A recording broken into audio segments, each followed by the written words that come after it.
깡충 개구리 혹은 사슬에 묶인 8마리의 우랑우탄. 에드거 앨런 포 1849년. 그 왕만큼 재담을 즐기는 사람을 나는 알지 못한다. 그는 오로지 재담을 위해서만 사는 사람 같았다. 익살스러운 이야기를 하는 것, 그리고 그것을 잘하는 것만이 왕의 총애를 받는 지름길이었다. 7명에 이르는 그의 재상들은 모두 이미 뛰어난 익살꾼으로 널리 알려진 사람들이었다. 그들은 타의 추종을 불허하는 익살꾼인 동시에 덩치가 크고 살집이 좋으며 기름기가 잘잘 흐르는 사람들이라는 점에서도 왕과 닮았다. 사람들이 농담 덕분에 살이 찌게 된 건지 아니면 기름기 그 자체에 농담을 좋아하게 만드는 어떤 요소가 있는지 확인을 할 수는 없어도 분명한 것은 삐쩍 마른 익살꾼이란 이 지상의 희귀한 종자의 새라는 것이다.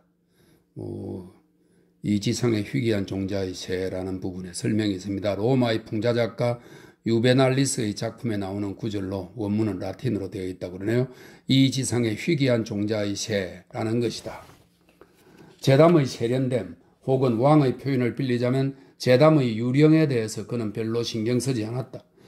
그를 특별히 탐복시켰던 것은 익살의 폭이었고 폭을 위해서라면 그는 더러 길이도 참아낼 수 있었다.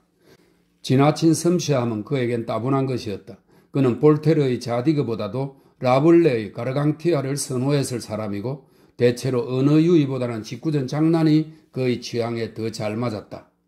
이게 설명이 있습니다. 프랑스와 라블레가 쓴 가르강티아와 팡타그리엘 속의 인물들은 떠들썩하고 거친 호색한인 반면 볼테르가 쓴 자디그는 세련되고 철학적이며 분석적인 인물들의 이야기이다.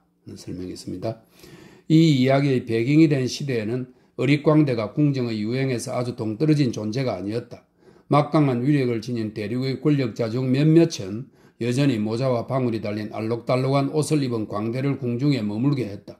왕의 식탁에서 떨어지는 부스럭에 대한 보답으로 광대는 왕의 명령이 떨어지면 언제라도 즉흥적으로 발랄한 재담을 할 수 있어야 했다. 우리의 왕이 자기 소유의 광대를 가진 것은 물론이다. 실상 그 왕에겐 어리석은 무언가가 필요했다. 왕 자신은 말할 것도 없고 그의 대신인 7명의 현자들이 소유한 진지한 지혜와 균형을 이루기 위해서라도 말이다. 하지만 그의 광대 혹은 전문적 어릿광대는 단순한 광대 이상의 존재였다. 그가 난쟁이이자 절름발이였기 때문에 왕에게 그는 보통 광대들보다 3배는 더 가치 있는 존재였다. 그 시절의 궁정의 난쟁이들이 광대만큼 흔했다. 그리고 함께 웃을 수 있는 광대와 그 웃음의 대상인 난쟁이를 둘 다 소유하고 있지 않았더라면 긴 낮 시간을 설명했습니다. 궁정의 낮은 다른 곳보다 훨씬 더 기니까 말이다. 이런 식으로 설명이 있고요. 긴 낮 시간을 보내기 힘겨워했을 군주들이 많았다. 그러나 앞에서도 언급했던 어릿광대들은 보통 100이면 99은 뚱뚱하고 건장하며 보기 흉할 정도로 덩치가 큰 편이었다. 덕분에 왕이 깡충 개구리라는 한 사람 안에 3개의 보물을 함께 가졌다는 사실은 자축할 만한 일이었다. 깡충 개구리라는 이름은 물론 그 난쟁이의 세례명은 아니었고 단지 그가 다른 사람들처럼 제대로 걷지 못한다는 사실에 주목한 7명의 대신들이 붙인 이름이었던 듯하다. 실제로 깡충 개구리는 뛰는 것과 꿈지럭거리는 것의 중간이라고나 부를 만한 일종의 절룩거리는 걸음걸이가 아니고서는 걷지 못했다. 그의 그런 걸음걸이가 왕에겐 무한한 즐거움의 원천이었고 또한 위안거리이기도 했다. 궁정인 모두가 왕의 풍채가 툭 튀어나온 배에 커다란 두상을 타고 났음에도 불구하고 아주 좋다고 생각했으니 말이다. 깡충 개구리는 다리가 뒤틀려 엄청난 고통 없이는 길이나 마루 위를 걸을 수 없었고 그나마 아주 어렵게 밖에는 못 걸었지만 그럼에도 자연의 법칙 때문인지 하체의 결핍을 보상하려는 듯 그의 팔에는 엄청난 근육이 잡혀 있었다. 덕분에 그는 나무나 밧줄 혹은 무엇이든 타고 올라갈 수 있는 것이라면 그것을 이용해 많은 묘기를 선보였다. 참으로 경이로운 솜씨였는데 그런 순간에 그는 확실히 개구리보다는 다람쥐나 작은 원숭이 같았다. 깡충 개구리가 원래 어느 나라 출신이었는지에 대해서는 정확히 알 수 없지만 일찍이 아무도 들어본 적 없는 우리 왕의 궁정에서 멀리 떨어진 아주 머나먼 곳에 있는 미개한 나라에서 온 것은 틀림없었다.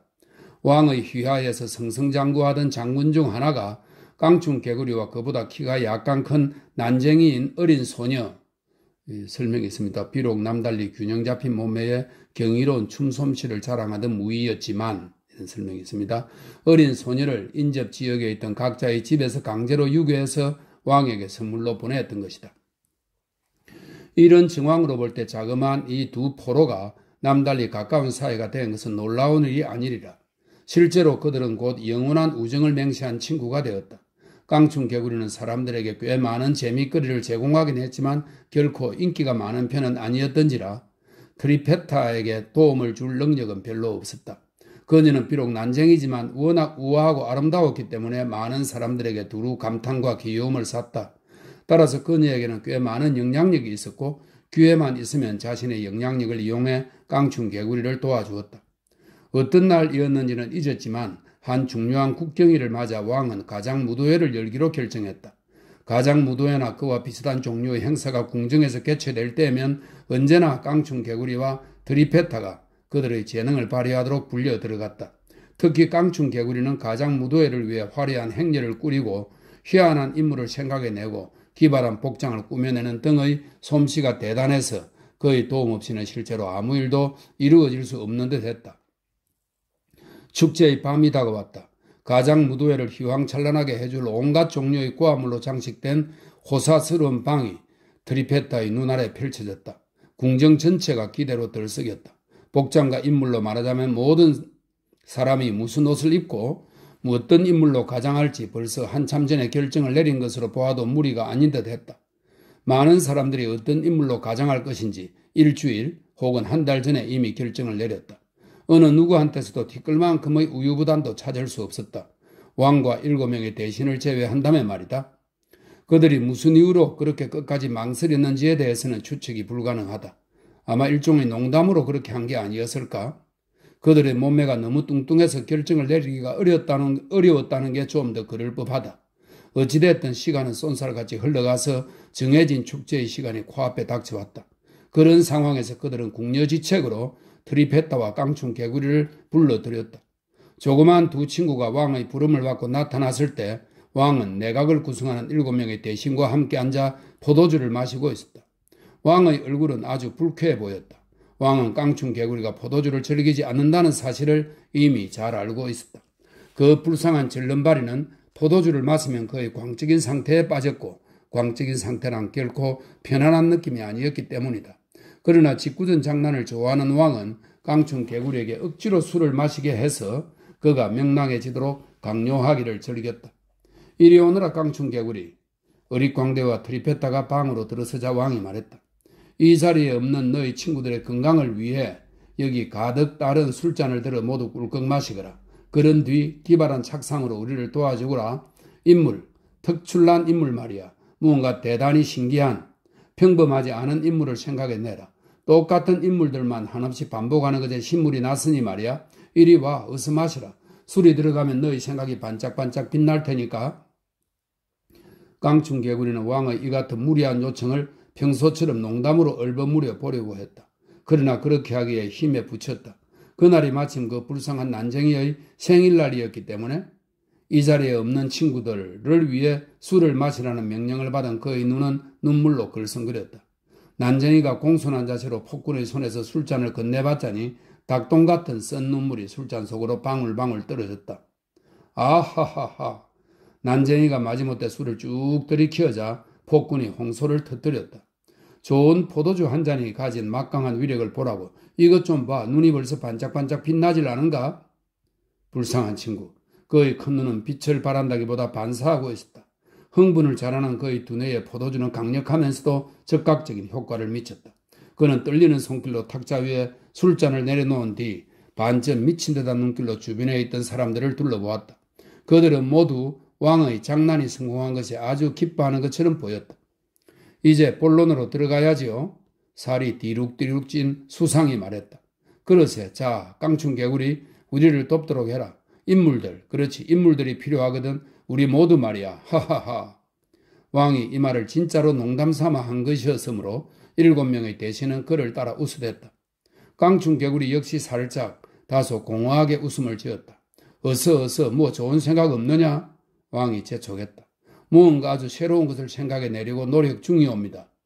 난쟁이가 술 때문에 어찌러찌래 하며 멍한 표정으로 대답했다. 노력 중이라니? 폭군이 사납게 외쳤다. 그게 도대체 무슨 당치 않은 말이냐? 아, 알겠다. 네 놈이 포도주를 더 마시고 싶어서 부르퉁한 게로구나. 옛다, 이걸 마시라. 그러고 나서 그는 다시 술잔을 가득 채워 숨이 차 헐떡이면서 그것을 멍하니 바라보는 절름발이를 향해 내밀었다. 마시라, 명령이다. 그 극악무도한 왕이 외쳤다. 안 마신다면 악마에 걸고. 난정이는 망설였다. 왕의 얼굴은 분노로 인해 점점 더 붉으락푸르락해졌다. 신하들은 희죽희죽 웃었다. 그때 얼굴이 시체처럼 창백해진 트리페타가 왕좌를 향해 다가가 왕 앞에 무릎을 꿇고 엎드려 그를 한 번만 용서해 주십사고 간청했다. 그 폭군은 그녀의 무모한 용기에 놀라 잠시 동안 멈칫하고 그녀를 바라보고만 있었다. 당황한 나머지 무슨 말을 해야 하고 어떤 조치를 취해야 할지, 어떤 말로 자신의 분개를 표현해야 좋을지 몰라 망설이는 듯 했다. 마침내 그는 한마디 말도 없이 와락 그녀를 밀친 뒤 가득 찬 술잔을 들어 그 안의 술을 그녀의 얼굴 위로 쏟아 부었다. 불쌍한 소녀는 억지로 침착하게 몸을 일으킨 뒤 감히 한숨 한 번 내쉬지 못한 채 탁자 끝의 본래 자리로 돌아갔다. 약 30초가량 나무 잎이나 깃털이 떨어지는 소리마저 들릴 만큼 쥐 죽은 듯한 정적이 이어졌다. 그때 나지막하면서도 날카로운 길게 끌리며 이어지는 듯한 삐걱 소리가 들려와 고요가 깨어졌다. 분명치는 않았지만 방의 네 구석에서 한꺼번에 울려 나오는 듯 했다. 무엇 때문에? 왜? 도대체 무엇 때문에 그따위 이상한 소리를 내느냐? 왕이 분노에 찬 얼굴로 난쟁이를 향해 돌아서면서 따져 물었다. 그는 이제 술에서 상당히 깨어난 것처럼 보였다. 그리고 폭군을 향해 침착하게 시선을 고정시킨 채 간단히 대꾸했다. 소인이요? 어떻게 감히 제가 그러게 사옵니까? 소리가 바깥에서 들어오고 있는 듯 하옵니다. 신하가 말했다. 창가에는 앵무새가 세상의 창살에 뿌리를 가는 소리가 아닌가 하옵니다. 그런가 보구나. 그 의견에 큰 안도감을 느끼는 듯 왕이 대답했다. 그렇지만 기사로서의 명예를 걸고 말하건대 이 미천한 놈이 이를 가는 소리인 줄 알았단 말이야. 그 말에 난쟁이가 웃음을 터뜨려 혐오감을 자아내는 크고 튼튼한 치아를 드러냈다. 그리고 한술 더 떠 그는 왕이 원하는 대로 포도주를 계속 마시겠다고 굳은 결심을 한 사람처럼 말했다. 왕의 마음이 누그러졌다. 이어서 깡충개구리는 술잔에 가득 담긴 술을 단숨에 마신 뒤 즉시 가장무도회를 위한 계획에 원기왕성하게 달려들었다. 평소에 술을 마시면 그랬던 것처럼 비정상적인 흥분 상태에 빠진 것처럼 보이지도 않았다. 어떤 연상작용 때문인지는 알 수 없지만요 하고 그가 매우 안온한 태도로 그리고 일생 동안 포도주라고는 한 번도 입에 대보지 못한 사람 같은 얼굴로 말했다. 폐하께서 저 소녀를 밀쳐내시고 그 얼굴에다 포도주를 끼 얹으신 직후에 폐하께서 그렇게 하신 바로 직후에 그리고 창밖에서 앵무새가 그 이상한 소리를 내는 동안 썩 훌륭한 생각이 하나 떠 올라싸운데 소인의 나라에서는 흔한 놀이로 가장무도회에서 자주 하지만 이곳에서는 아주 새로운 놀이일 것이옵니다. 하지만 안타까운 것은 그걸 연출하려면 8명이 필요하다는 것이온데 아주 딱 맞춤했네. 왕이 우연의 일치를 곧바로 발견했다는 사실에 스스로 대견해하며 웃으면서 외쳤다. 나와 7명의 대신 그렇게 하면 딱 8명이니까 어서 말해보아라. 어떻게 하는 것이냐? 소인의 나라에서는 그걸 사슬에 묶인 8마리의 우랑우탄이라고 부르옵니다. 그리고 연기만 잘하면 정말 아주 훌륭한 웃음거리이옵니다. 절름발이가 대답했다. 당연히 잘 해낼 수 있지. 왕이 몸을 고추 세우고 눈꺼풀을 내리깔며 엄숙하게 말했다. 이 가장놀이를 하시게 되면 숙녀분들이 겁에 질려 벌벌 떤답니다. 바로 그 점이 이 가장놀이의 장점이옵지요. 깡충개구리가 말을 이었다. 재밌겠구먼. 왕과 대신들이 목청을 합쳐 탄성을 질렀다. 소인이 어르신들을 우랑우탕으로 변장시켜 드리겠사옵니다. 그건 모두 제게 맡겨주십시오. 너무나 깜짝 같아서 가장무도에 참석한 사람들이 모두 어르신들이 진짜 야수인 줄 알 것이옵니다. 그리고 물론 놀라서 모두 공포에 뜰 게 틀림없사옵니다. 오, 정말 절묘한 착상이야. 왕이 기쁨에 차 고함을 질렀다. 깡충개구리, 내가 니놈을 남자로 만들어 주마. 사슬을 이용해 철컹거리는 소리를 내서 혼란을 가중시킬 것이옵니다. 여러 어르신들께서는 감시자를 피해 함께 탈출한 것처럼 보이셔야 하옵니다. 무도회에 모인 분들이 사슬에 묶인 8마리의 우랑우탄을 진짜라고 착각할 때 벌어질 효과를 폐하께서는 상상도 못하실 것이옵니다. 곱고 화려하게 차려입은 남녀 무리들 가운데로 야만적인 괴성을 지르며 뛰어들 때 말이옵니다. 그 둘 사이의 대조가 가져올 효과는 타의 추종을 불허할 것이옵니다. 그 말이 틀림없어 보이는구나. 왕이 말했다. 그런 뒤 대신들은 급히 자리에서 일어나 깡충 개구리의 계획을 실행에 옮기기 위해 움직이기 시작했다. 그들을 우랑우탄으로 가장시키는 방법은 아주 간단했지만 효과적으로 목적을 달성하기에는 충분했다. 문제의 짐승은 이 이야기의 배경이 된 시대에는 문명세계에서 흔히 볼 수 있는 동물이 아니었기 때문이다. 난쟁이가 만든 모조품은 충분히 야수적으로 보인 데다 보통 이상으로 흉측했기 때문에 당연히 그만하면 그 짐승들의 실제 모습과 흡사하다고 받아들여졌다. 왕과 그의 대신들은 먼저 꼭 끼이는 메리아스 셔츠와 속바지로 몸을 감쌌다. 그런 뒤 타르를 듬뿍 발랐다. 가장이 2단계에 이르렀을 때 대신 한 사람이 그 위에 깃털을 붙일 것을 제안했다. 그러나 난쟁이는 그 제안을 즉시 거절하고는 우랑우탄의 야수의 털은 황갈색 아마풀을 쓰면 더 효과적으로 표현할 수 있다는 사실을 시범을 통해 보여주었다. 자신들의 눈으로 직접 그 사실을 확인한 8명은 모두 그의 권고를 받아들이기로 했다. 따라서 아마포가 타르 위를 둘러 두껍게 한 겹 발라졌다. 그런 뒤 긴 사슬이 조달되었다. 난쟁이는 사슬을 우선 왕의 허리 주위에 묶은 뒤 대신들 중 한 사람의 몸에 묶었으며 그런 다음 차례차례 다른 대신들 몸에 묶었다. 사슬 묶기가 끝나자 그들은 서로에게서 최대한 거리를 두고 서서 원을 만들었다. 그리고 이 모든 것이 진짜처럼 보이게 하기 위해서 깡충 개구리는 오늘날 보르네오 섬에서 침팬지 같은 큰 유인원을 사로잡은 뒤 하는 방식처럼 사슬의 남은 부분이 그들이 그리는 원을 가로질러 직각으로 교차하도록 했다. 가장 무도의 개최 장소로 예정된 거대한 연회장은 천장이 높고 그 천장에 달린 단 하나의 창문을 통해서만 햇빛이 들어오도록 설계된 원형 홀이었다. 그 방은 바로 이처럼 특별한 밤에 사용하기 위한 것이었다. 밤에는 천장 중앙에 있는 채광창에서 내려뜨린 사슬에 매달린 커다란 샹들리에를 통해 방을 밝혔다. 다른 샹들리에와 마찬가지로 이 샹들리에도 평형추를 이용해 높이를 조절하도록 되어 있었다. 그러나 이 평형추는 흉한 외관을 피하기 위해서 둥근 천장 밖으로 내보내져 지붕 위로 내려 떨어져 있었다. 방을 장식하는 일은 트리페타가 감독했다. 그러나 몇몇 실내 장식은 그녀의 친구인 난쟁이의 차분한 판단력에 따라 이루어진 듯 했다. 이 무도의 날에 샹들리에를 없앤 것은 그의 제안에 따른 것이었다. 샹들리에에서 흘러내리는 촛농이 설명이 있습니다. 그토록 더운 날씨에는 그걸 막는 것이 불가능했다. 이렇게 되어 있네요. 촛농이 손님들의 호화로운 의상을 완전히 망칠 테니까 말이다. 연회장이 워낙 많은 손님들로 넘쳐났기 때문에 그들 모두가 방의 중앙, 그러니까 샹들리에 바로 밑을 피하게 할 수는 없었다. 그 대신 방의 구석구석에 돌출 촛대들이 설치되었다. 그리고 벽에 기대어 세워진 채 방의 기둥 노릇을 하던 여인상의 오른손 위마다에 달콤한 향기를 내뿜는 큰 횃불들이 놓여졌다. 이 횃불들은 전부 50에서 60개 정도였다.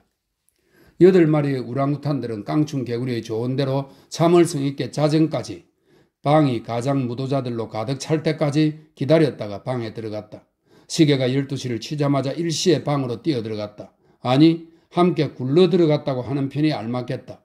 몸을 묶은 사슬 때문에 그들 대부분이 들어서는 동시에 저절로 넘어지거나 사슬에 걸려 넘어지거나 했기 때문이다. 가장 무도에 참석한 사람들의 흥분은 대단했고 왕의 가슴은 환희에 넘쳤다.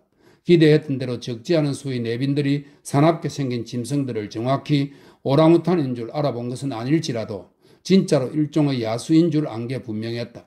많은 숙녀들이 공포로 기절했으며 연회장으로 들어오기 전에 모든 무기를 압수하도록 왕이 명령해 놓지 않았더라면 잔치는 이내 그 흥겨움을 피로 보상하게 되었을 수도 있었다. 무기가 없었기 때문에 모든 참석자들이 일제히 문을 향해 달려갔다. 그러나 왕이 들어서자마자 문을 잠그도록 한 명령이 이미 실행에 옮겨져 있었다. 그리고 열쇠는 난쟁이의 제안에 따라 그의 손에 맡겨져 있었다. 소동이 극에 달해 가장 무도의 참석자들 모두가 자신의 안전에만 골몰하고 있을 때 사실상 군중이 워낙 흥분해서 이리저리 밀리고 있었기 때문에 진짜로 위험해질 가능성이 있었다. 보통 때 샹들리에를 다는 데 쓰이지만 그때는 샹들리에를 치우면서 올려져 있던 사슬이 아주 서서히 아래로 내려와 그 맨 아래 고리가 바닥에서 1m도 안 되는 높이까지 내려왔다. 연회장을 이리저리 온통 휘젓고 다니던 왕과 7명의 대신들은 마침내 방의 중앙에 도달했고 물론 거리로 내려와 있던 고리 가까이에 서 있게 되었다. 그러자 그동안 그들이 계속 소동을 부리도록 부추기면서 그들의 뒤를 바짝 따라다니던 난쟁이가 둥그런 원의 중앙에 직각으로 교차되어 묶인 사슬을 손으로 잡아들었다. 그러고는 번개 같은 속도로 평소에 샹들리에를 매달 때 쓰던 고리에 그 사슬을 끼워 넣었는데 그러자마자 순식간에 보이지 않는 손에 의해 샹들리에의 사슬이 번쩍 축혀 올려지면서 우랑우탄들은 서로 얼굴을 맞아댈 정도로 바짝 붙어서게 되었다. 그 시점에 이르렀을 때 가장 무도회의 참석자들은 공포를 어느 정도 극복하게 되었고 따라서 그 사건 전체를 잘 꾸며진 장난으로 여기기 시작했기 때문에 공경에 처한 유인원들의 모습을 향해 폭소를 터뜨렸다. 이놈들은 제가 맡겠습니다. 깡충 개구리가 외쳤다. 그의 세대의 목소리가 방을 가득 채운 소음을 꿰뚫고 모든 사람들의 귀에 들려왔다. 이놈들은 제가 맡겠습니다. 이놈들이 누군지 알 것 같습니다. 제가 찬찬히 뜯어본다면 누군지 당장 알아볼 수 있습니다. 그렇게 말하면서 그는 모인 사람들의 머리 위를 기다시피 해 간신히 벽에 도달했다. 거기에서 여인상 모양의 기둥에 있던 횃불 하나를 잡아챈 뒤 다시 똑같은 방식으로 가던 길을 되짚어 방의 한가운데로 돌아왔다. 그러고는 원숭이처럼 민첩하게 왕의 머리 위를 건너뛰어 사슬 위 몇 미터를 기어 올라갔는데 그러는 동안 내내 오랑우탄 무리를 향해 횃불을 비춰 그들을 들여다보면서 제가 이제 곧 이놈들이 누구인지 밝혀내겠습니다. 라고 계속 외쳐댔다. 유인원들까지를 포함해서 거기 모인 사람들 모두가 배를 움켜쥐고 웃고 있을 때 그 광대가 벼랑간 휘익하고 날카롭게 휘파람을 불었다. 그러자 사슬이 순식간에 10m쯤 위로 끌어올려졌고 그와 동시에 우랑우탄들도 당황해서 어쩔 줄 모르며 몸부림을 치면서 함께 끌어올려져 공중에 매달리게 되었다. 깡충 개구리도 올라가고 있는 사슬에 계속 매달려 있었기 때문에 여전히 가장한 오랑우탄 8마리를 내려다보는 위치에 있었고 여전히 마치 아무런 문제도 없다는 듯이 손에 들고 있던 횃불을 그들을 향해 내려 비추며 그들이 누구인지 알아보려고 애쓰는 척했다. 이렇게 공중에 매달리게 된 오랑우탄 무리는 너무나 놀란 나머지 아무런 항의도 하지 못했고 그 바람에 1분가량 숨죽인 듯한 정적이 뒤따랐다. 그 정적이 끝이 난 것은 무도회가 열리기 좀 전에 왕이 트리페타의 얼굴에 술을 끼얹었을 때 난데없이 들려와 왕과 대신들의 주의를 끌었던 낮고 귀에 거슬리는 삐걱 소리가 다시 들리면서부터였다. 그러나 이번엔 그 소리가 대관절 어디에서 들려오는 것인지에 대해 의문의 여지가 있을 수 없었다. 난쟁이의 송곳니에서 나는 것이 너무나 분명했기 때문이다. 난쟁이는 입 주변에 거품을 뿜어물고 악문 입으로 이를 갈면서 분노와 광기에 넘치는 표정으로 눈을 부릅뜬 채 위쪽에 매달린 왕과 7 대신의 얼굴을 내려다보았다. 아하! 마침내 어릿광대가 분노에 찬 목소리로 말했다. 아하! 이제 이 사람들이 누구인지 알 것 같구나. 그렇게 말하고 나서 그는 왕을 더 자세히 들여다보는 척하며 횃불을 들여다 왕의 몸을 감싸고 있던 암압부 천에 대고 그 즉시 이글거리는 불꽃이 천을 타고 몸 전체로 10개 번져나갔다. 30초도 되지 않아 그들을 도울 방도가 없어 어쩔 줄 몰라 하며 공포에 질린 채 멍하니 그들을 올려다보고 있던 무리가 지르는 비명소리가 낭자한 가운데 8마리의 우랑우탄 모두가 맹렬하게 불에 타올랐다. 순간적으로 더욱 활활 타오르는 불꽃을 피하기 위해 어릿광대마저 사슬을 타고 더 높이 올라가야 했다. 그가 그렇게 올라가는 동안 아래에 모인 사람들은 잠깐 동안이지만 다시 정적에 빠져들었다. 난쟁이는 그 기회를 놓치지 않고 다시 한번 말했다. 이제 똑똑히 보이는군요.